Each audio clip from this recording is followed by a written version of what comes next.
Well, hello, and welcome to Stop Let's Team Up, My Legion Adventure, episode 83, and it's time to say farewell to Dave Cockrum. And I'm joined this week with the amazing Kirby. Hey, Kirby. Welcome back. It's been ages. Oh, God, we haven't talked in forever.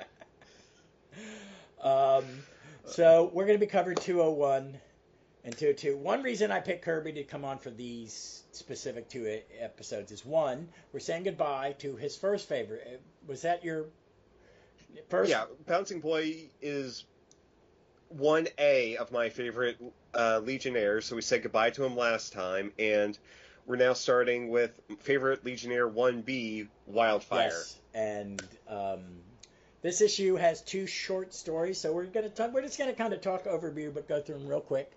Not really deal with some synopsis other than the very basic. Now we've gone from Silver Age to Bronze Age. I think Kirby was exactly right last week when he said that 200 was when Legion stepped into the Bronze Age. I think you could say it'd be the first but I mean, when does the Bronze Age start? I actually checked this. It's wherever the first Superboy backup, I think it's in the 170s, is that's the issue that comes right after the last issue in the Legion Silver Age omnibuses. So that's kind of where that would be Cockrum. It would be Cockrum because Tuska finished up the action, and then it was, when it came to Superboy, it was Cockrum. And it only took a year or so, or whatever, it only took until 197 to just change the book back to Legion, make them the main cover, because it was the Cockrum art. And so I've gushed about Cockrum the whole way through, but sales went up. Yep. It became more popular. Then Grell came in. It became even more popular. I think people kind of poo-poo it and go, well, it was never really that popular. It's like it was one of the top 10 comics in the 80s. I mean, it sold almost as much as Titans, and it sold better than a lot of DC Comics and some Marvel. But this one it's tryout issue. So we have three people trying out. We have Porcupine Pete, Infectious Lass, and Molecule Master. It's got a nice Nick Cardy cover, not well inked. That Nick Cardy drew that? Yeah, that's looking Superboy's face. Okay, yeah. Right.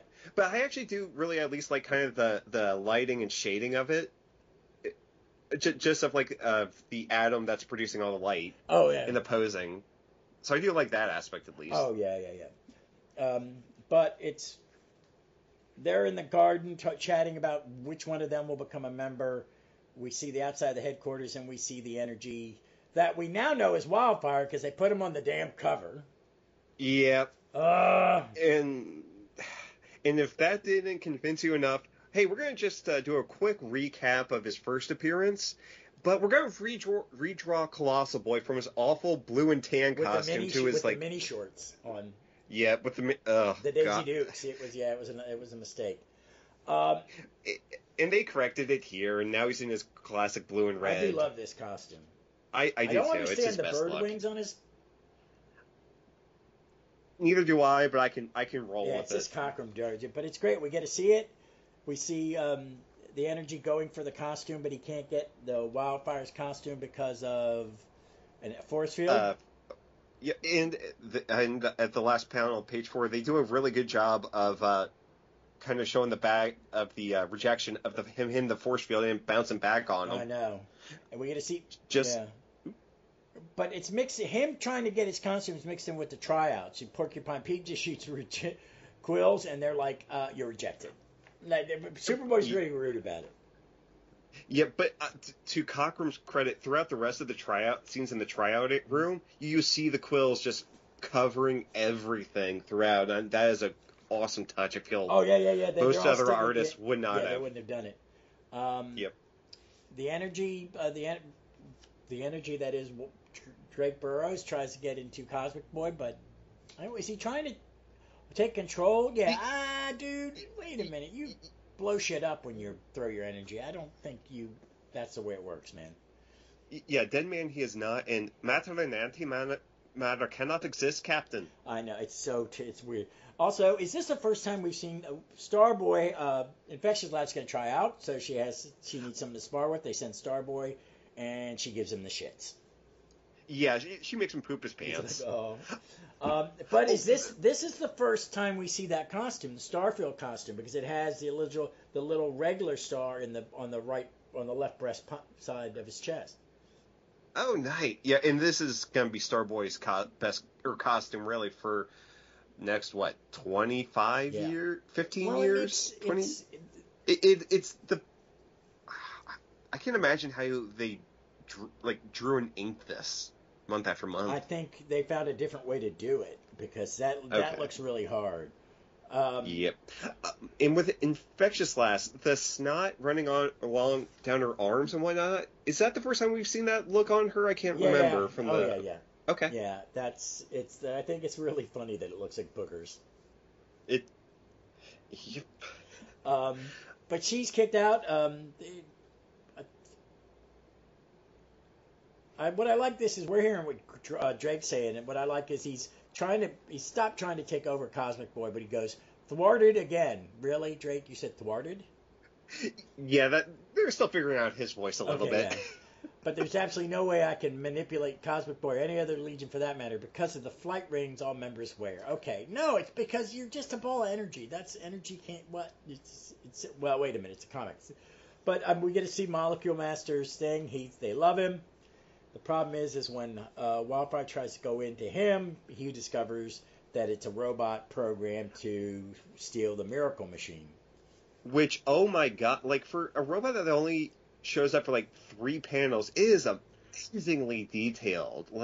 George Perez eat your heart out level of detail. Oh yeah, I think George was reading this shit when he was a kid. Yeah. So no, it's great.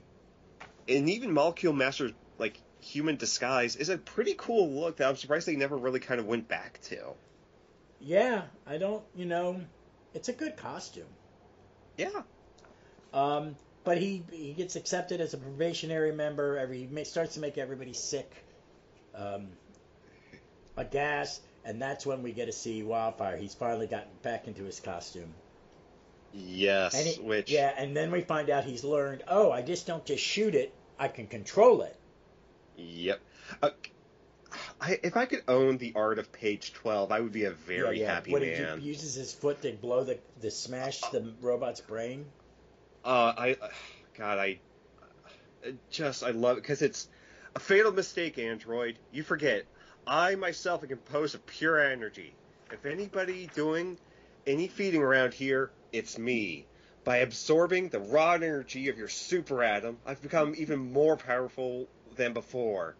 Powerful enough to do this! Just blast him right in half. And that it's just such a good reintroduction of Wildfire to the Legion, and again, a clear demarcation between he could not have been a Silver Age character. He is a character of the 1970s. Oh, yeah. And that costume is near perfect. Pitch perfect. I never understood why it's why change Spider-Man's. I would put that up.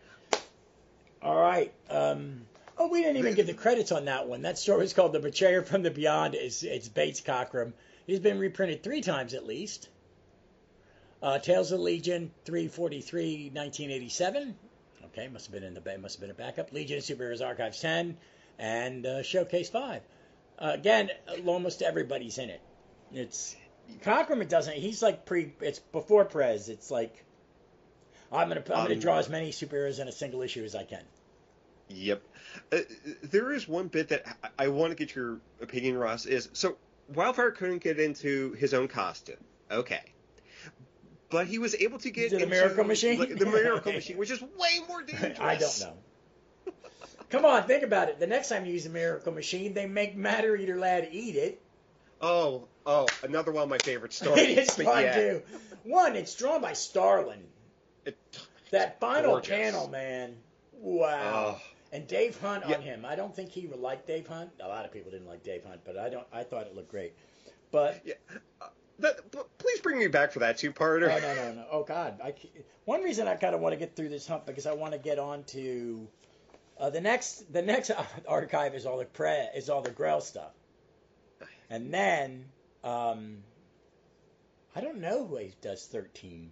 It's in volume 13. I got very late. I might be Grell too. I don't know, because that one I bought it. It took me years to find it. So these archives are great, folks. That's why I've not replaced. Even though they had the Omnis for all the Silver Age stuff, I'm fine.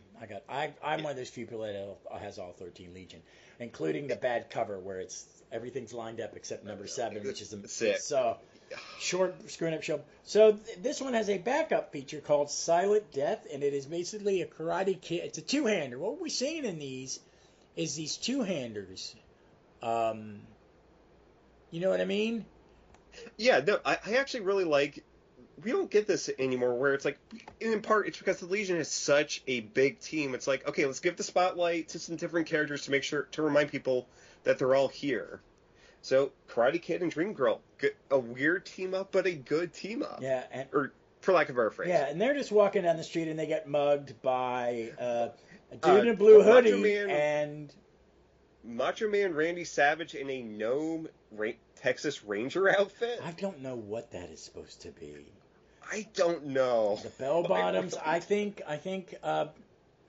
Dave and his wife may have been kind of groovy people. Yeah. It's kind of because that's a groovy. I think it looks a little like Marv Wolfman too.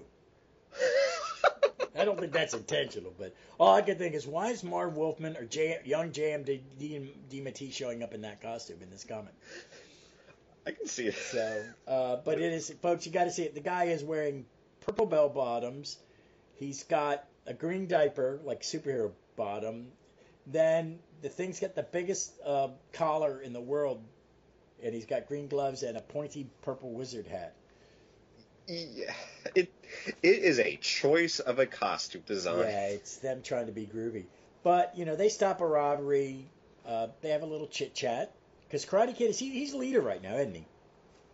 I have lost track of that, actually. I wish there was a good place where they had it written down simply and not have to read everything in the world. But I think he is. But Dream Girl sees a hero dying, and she's not sure who it's going to be. It could be Karate Kid or Lightning Lad or Phantom Girl, because they're the only other heroes in this. Yep. She then thinks it's Phantom Girl because there's a turn. Lightning Lad and Phantom Girl fly into a storm, a hurricane of some sort, and when they come out, it's just Lightning Lad, and that's what her dream said. But what it was is that she kind of materialized again. She can. Okay, so Phantom Girl can be in. Okay. In sync, sure. Yeah.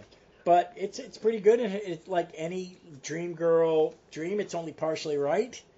And then there's the surprise twist at the ending is that this weird fruit that Karate Kid was eating made him sick. Oh no! It like the mugger kind of like tapped him. Oh, that's on right. Oh, with the okay, he hit him like. And it like kind of didn't pierce his skin, but pierced his insides. Oh my god!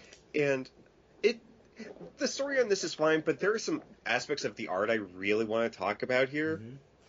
First off, is Dream Girl's negligee is it's a little sexy. It's a little sexy. Yeah, and I do love the very little detail on the middle panel of page 2. You see in bed, there's clearly a lump with Starboy's crew cut just laying right there. They don't draw attention to it, but it's right there. Okay, you're right. That's a nice touch. I've never noticed that before. Really? Never. Or it could be Karate Kid. No, he's in the other room. Now, look, if you're married to Princess or dating Princess Projector, you're not going to cheat on her with Dream Girl. No. Well, see, this is Dream Girl would only be this plot device, and it's not. I think she's good in this. I think she's good sometimes when she's written. She's never written as stupid. No, she just is interpreting something. So, but that's a great issue. Those are two totally. One moves a major. One is just the first one is taking the next step into the new Legion. Yep. I think the second one is just to remind you of how Legion story works. It's just basically it's an old-fashioned Legion story. You don't know what's really going on. There's a trick ending, blah blah blah. But I like it. It's good. I do too, and I do also kind of like that they're trying to slowly maybe make Karate Kid less white and more Japanese. Yeah, he is. How well it works is up to you. I think he looks better. Yeah, I do too. I think drawing faces sucks, and not a lot of comic artists are good at it. No. But he's still in his Silver Age orange and brown. He hasn't yet gone on to his great 70s high collar look yet. Yeah, I think he completes the transition. And then Giffen takes it even more so. He's a little more like Bruce Lee by then. But so the next one is issue 202, which came out February 26, 74. It's a 100-page giant, which are great, and Legion had a handful of them. They didn't, not every issue, but it's a Nick Cardy cover, and the main story is Wrath of the Devilfish, which will be the second story in there. They're reprinting the story where Starboy killed the bad guy and the Super Stalag of Space. I love this 100-page giant; it's so good. And there are two Cockrum Bates stories in here. The first one is the backup in my copy. So that's what it is, folks. Because I'm a crazy person, I like trying to back issue hunt when I can, and Legion's one of them. Yeah, so it's the first issue in the 200th, in the actual original copy of 202. So that is that never ceases to be a weird choice for me. But it's a good story. It's a great. I mean, let's talk about this. It's Bates Cockrum, but Cockrum didn't ink it. It's inked by Mike Grell. So some panels look very Grell. Yes, that was something I really noticed. Shrinking Violet.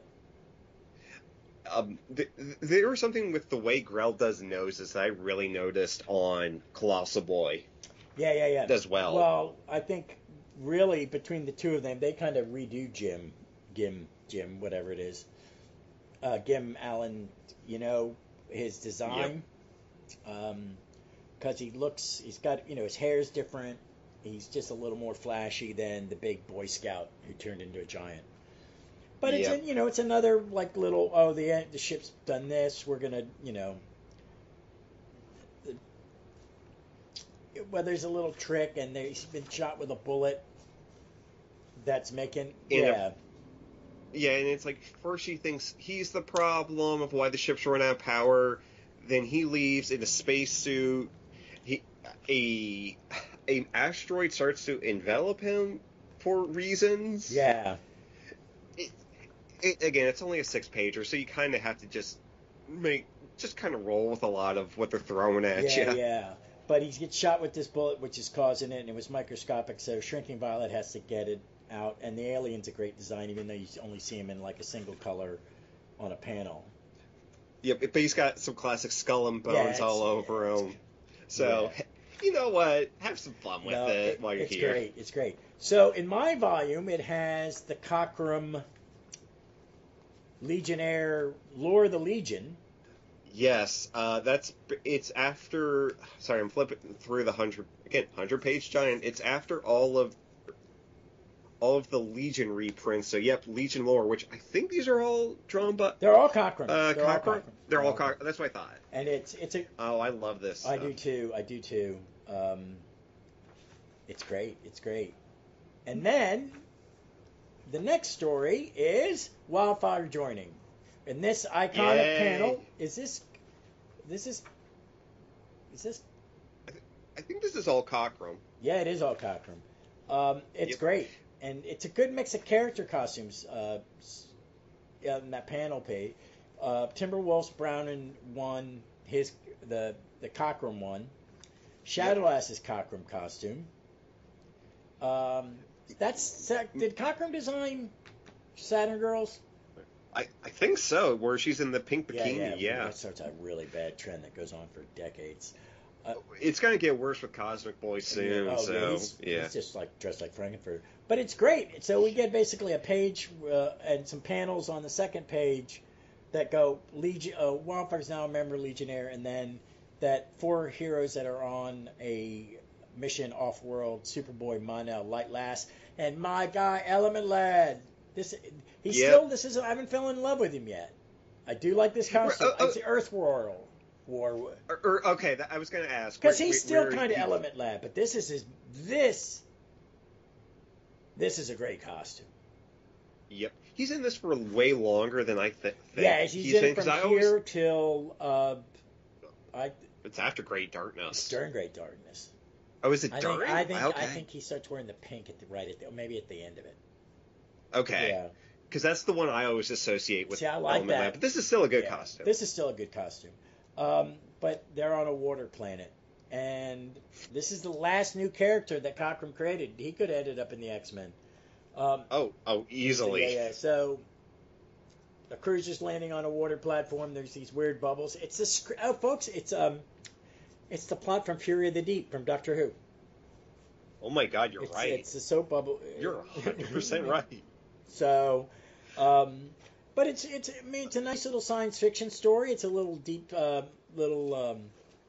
alien, a little, I don't know. It's just the foam. Is it alive? Is it a creature? We get some really cool, again, well, we've said it a billion times already, but Cockrum's art, there's this one shot on page 4 of Superboy's cloak glowing, just looks awesome. Even if the curl of his hair maybe gets away from him a little too much.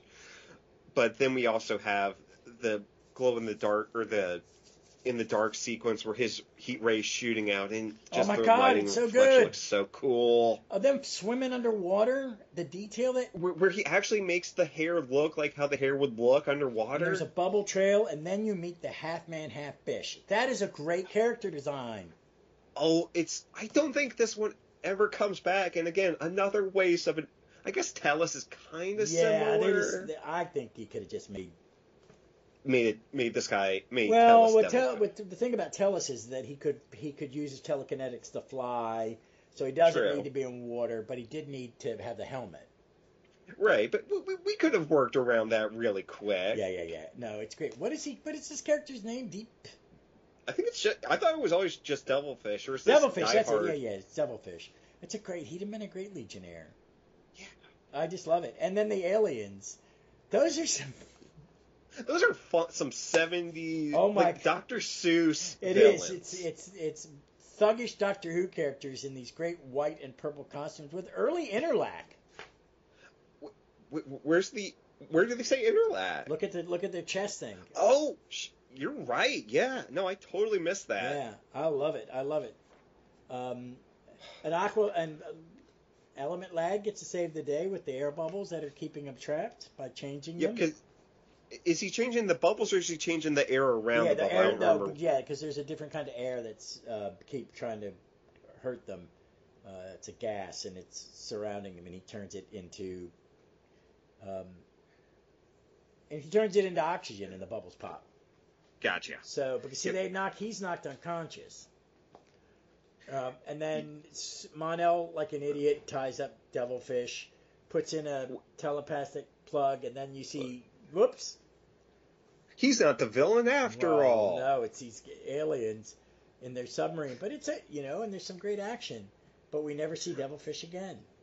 No, and again, it's a shame. It is an absolute crying shame that he never reappeared after this. And, we get a little... Again, I just can't say enough. Cockrum, not only does he have the hair, floating like it would, but when they're all out of the water, Light Lass and ElementLad, their hair is down, like after you come out of the shower. It's great. It's a great detail. It's not like... I love Kurt Swan, but the heroes always looked exactly the same. But they look different. That was kind of the thing with Kurt Swan for me, going from Forte to Swan. It was like, wow, these are very distinct people. Mm-hmm. And Cockrum took those old character cards that you've seen them on folks on the internet of. And that's kind of what these are. It's just here. This is the way these characters should look from now on. And Perez, Grell doesn't change him that much. He sticks to he kind of goes, that's the way it's set up. This is the there's a pattern to how people's costumes are kind of Legion has a certain kind of costume that's a little tweaked from regular superhero costumes, so they look future superhero, space superhero costumes. So they're just both great. I forgot how good the Devilfish story was, because I had I had not read those two in years. This was a really good. What's a Legion adventure like? This is a Legion adventure. Yeah. And I guess I don't know what's next, and I don't know if those are two stories again in the next one. I'll know when I pull Legion Archive 11 off the shelf. Overall, I think these are great. I think the Devilfish is a better story. It is. Like I enjoy the Colossal Boy. Yeah. Oh no, that'd be a great backup. It's fine. It's a backup. But it's a backup. It's weird to read it first, but maybe it makes us forget. I think it really. I remembered that better than I remembered the Devilfish one. Real. But I haven't read. I have not read these issues in probably 25, 30 years. And Ross, I actually just kind of peeked ahead to see what issue 203 is. It's a big one. What's in it? What is it? Do you want me to spoil it? No, go ahead. I'm going to look today. It's another. The Death of Invisible Kid. Oh, because it's not the 100-page. It's a regular, and it's the full. It's a regular one. Story. And it's only the one story. This is see they're thinning the herd. Yep. They're replacing characters because Chemical King. When does Chemical King he didn't die until the Earth World. Yeah, no, but it's the Death of Invisible Kid. Wow, that's a big. What's the one after that? The one after that is, as I click the, let's see, the Legion Nobody Remembered and Brainiac 5's Secret Weakness. That's a 100-page giant, isn't it? Actually, it doesn't look like it. No, but it's got the cover I recognize of, a silhouette hand pointing at the Legion. I don't remember what happens actually off the top of my head in either one of those stories. I think that's fine. I'll probably do them together, even though. I don't know. I might have to do the Death of Invisible Kid by itself. I will think about that. I'm working on an episode, folks. So for the regular podcast with a guest, I will share it with Kirby off mic. But it's be a surprise. But we're going to cover one Legion member, really, who's. He's a silver and bronze and modern era Legionnaire, and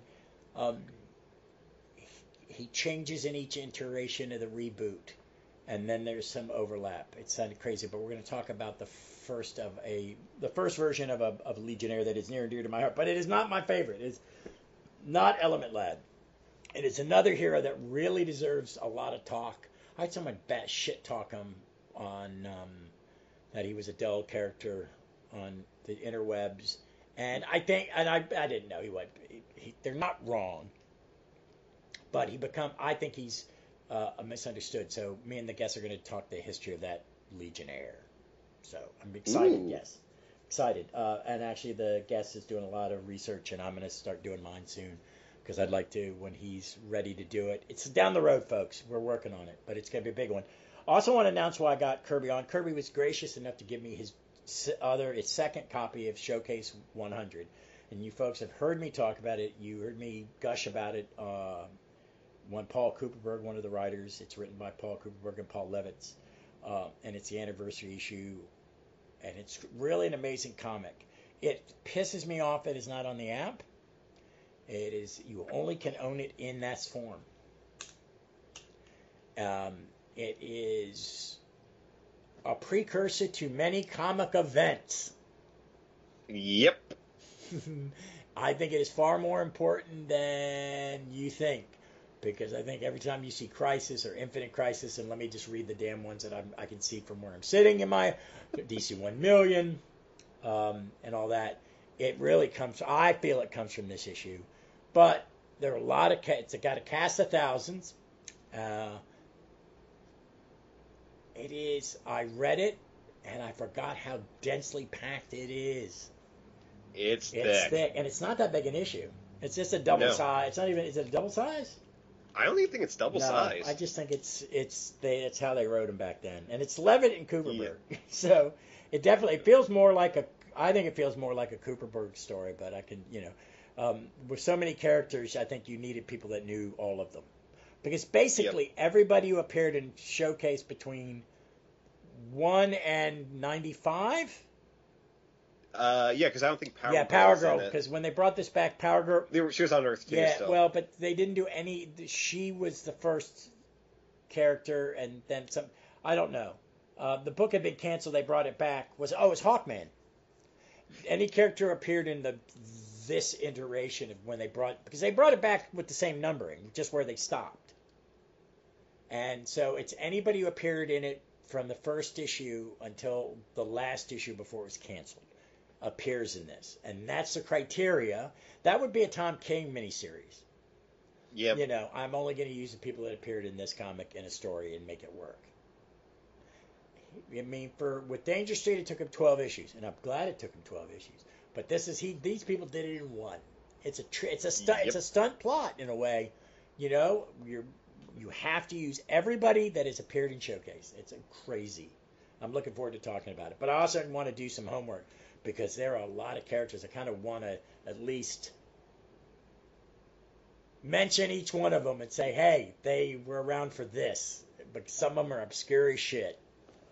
Mm-hmm. So, all right. Hey, we did the previous episode in this very quickly back to back. I'm about to go to a graduation party. Congratulations, ElementLad. One of my dearest friends, Maya, her daughter graduated high school, and there's a little get together. So I'm going to Uber over there after this. Great. And then I'll come home to edit it. But I want to do recommendations. Do you have anything to recommend? So we'll follow this under another. Ross finally got me off my butt to read. Batting 1,000, folks. So far, yeah. I love that. Black That's a Hammer nice Omnibus. I've got it all in the trades. Yeah, this is a Black Hammer Omnibus Volume 1. Covers the first 13 issues of Black Hammer and the first annual. It's by Jeff Lemire and Dean Ormston. Yeah. Yep. I think this is a really good. It's hard to describe it, isn't it? It's very hard to describe. The one thing that I think sells it for me is, yes, there are a lot of characters in here who are mirrors to other, mainstream superheroes, but it's not just a big Justice League 7, which I think it's a mix, isn't it? It feels like you've got a little Marvel, you got a little DC, you got a little. Yeah, Adam Strange is one of my favorites. You got a little Carlton. Charlton? Yeah. Yeah, the witch character. It's Nightshade. Oh, yeah. So, yeah, read it. It's a really hard one to describe. I wish I could sell it better. And he builds a universe because there's the Black Hammer stuff, which contains the team that is not. They're not a team.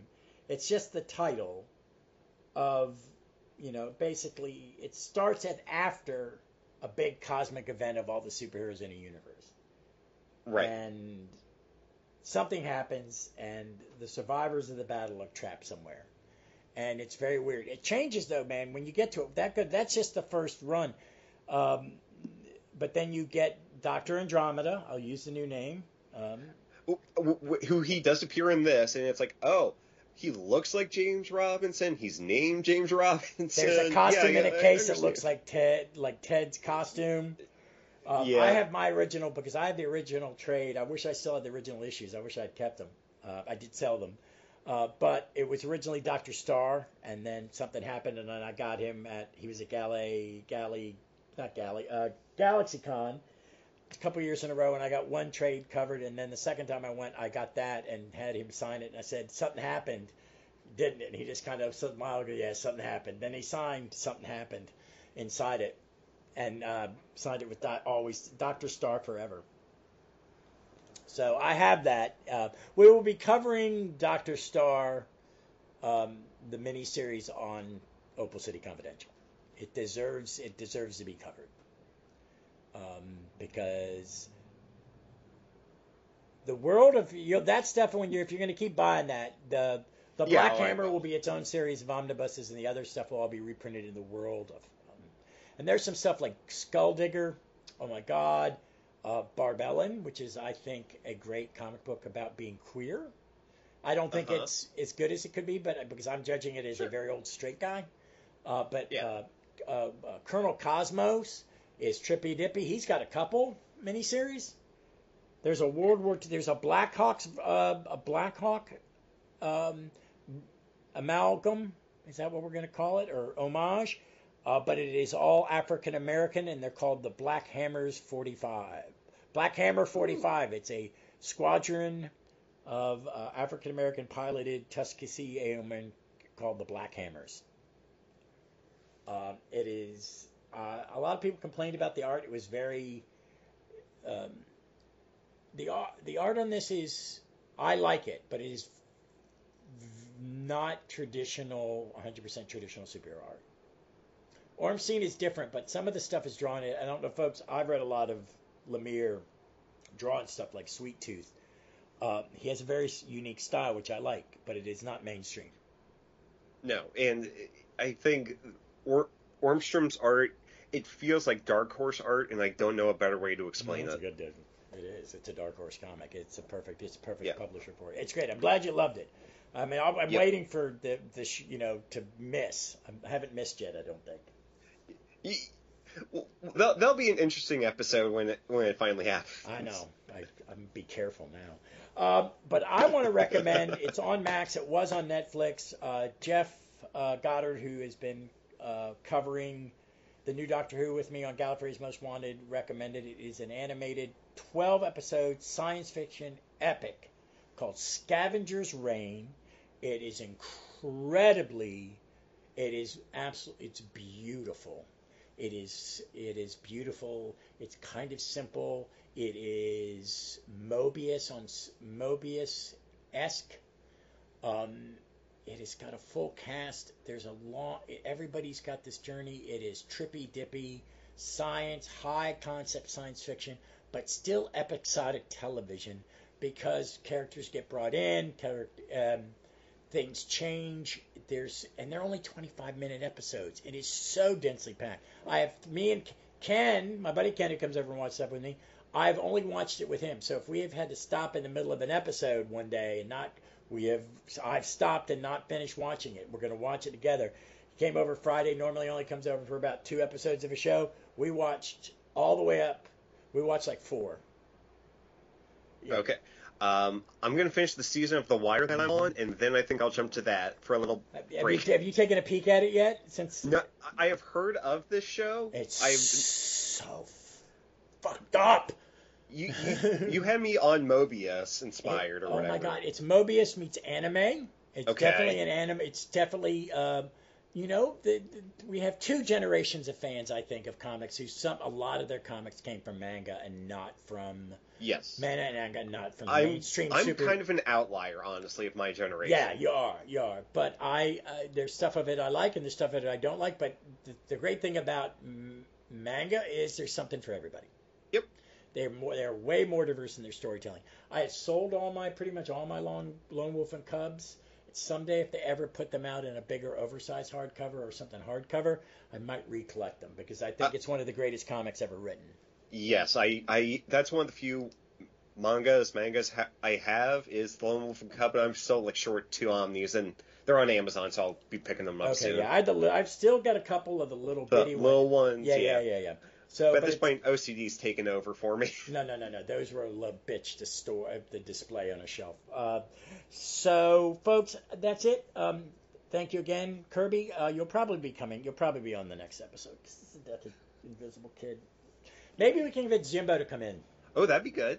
Yeah, that'd be good. I might reach out to him today and say, give it time in the next few weeks, and let's talk them whacking characters. Because he's the next batch. I want to see how he feels about that Invisible Kid. Yeah, this might get cut out of the episode. It's fine. I'll be honest, because, like I said, I started with Great Darkness and then went to Superman and the Legion storyline. Lyle is always one of those. He's just one of the dead Legionnaires to me. Even when I'm reading him in the time of that original run, he's never really a Legionnaire in my head. Yeah, almost. And I started with his death. Right. And then I went back because he's really good in the Shooter Swan stuff. He's a great character. He's one of the more fully fleshed out ones. Yes. And I'm sorry, Jacques, man. I love Legion Jacques. Annual #1. Yep. My favorite Legion issue of all time. Yep. It's also one of the great jumping on points. Yep. And it's real. It's not even the beginning of that era. No, it's that's not. the starting of it. No. It starts with Broderick. Yep. But that starts with the Great Darkness Saga. And this is kind of like there's the prologue. This is the middle act where we're bringing more players onto the field, and then all hell breaks loose. So, all right, folks. Again, be safe, be smart. Please be kind to one another. I'm going to say read some more Dave Cockrum. And if you can find it, The Futurians. One of his independent comics. A lot of fun. And long live the Legion. Yeah.